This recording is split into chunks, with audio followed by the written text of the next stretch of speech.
ओम भास्कराय विद्महे महाद्युतिकराय धीमहि तन्नो आदित्यः प्रचोदयात्। ओम ह्रीं गुणिः सूर्याय आदित्याय नमः। ಮಕರ ಸಂಕ್ರಾಂತಿ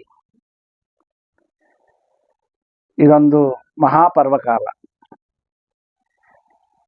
ಮಕರ ಸಂಕ್ರಾಂತಿಯ ದಿನದಿಂದ ಉತ್ತರಾಯಣ ಪುಣ್ಯಕಾಲ ಪ್ರಾರಂಭವಾಗುತ್ತೆ.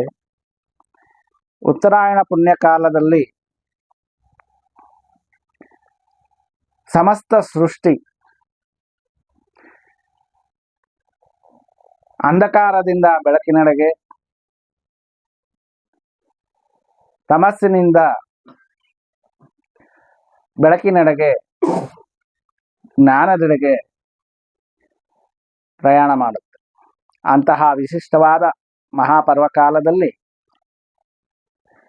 ನಾವು ಮಾಡಬೇಕಾದಂತಹ ಆಚಾರಗಳು, ಆಚರಣೆಗಳು ಅನೇಕವಿದೆ.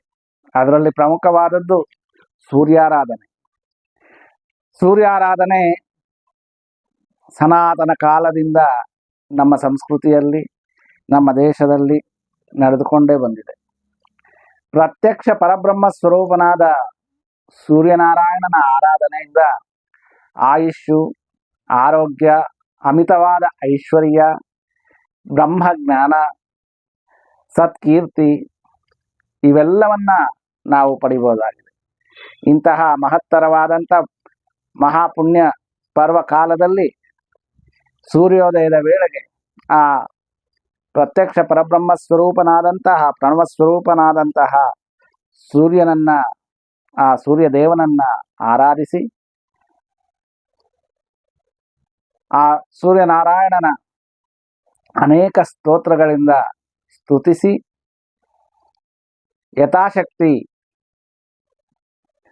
ನಾವು ನಮ್ಮಲ್ಲಿ ಇರ್ತಕ್ಕಂತಹ ದ್ರವ್ಯಗಳಿಂದ ಪೂಜಿಸಿ, ನೈವೇದ್ಯವನ್ನು ಸಮರ್ಪಿಸಿ ಈ ಒಂದು ಪರ್ವಕಾಲದಲ್ಲಿ ಆ ಸೂರ್ಯನಾರಾಯಣನ ಕೃಪೆಗೆ ಪಾತ್ರರಾಗಬಹುದು. ಹಾಗೂ ನಮ್ಮ ಜೀವನದಲ್ಲಿ ಆಯುಷ್ಯು, ಆರೋಗ್ಯ, ಅಮಿತವಾದ ಐಶ್ವರ್ಯವನ್ನು ಪಡೆದು ಸುಖ ಸಂತೋಷದಿಂದ ಜೀವನವನ್ನು ಸಾಗಿಸಬಹುದು.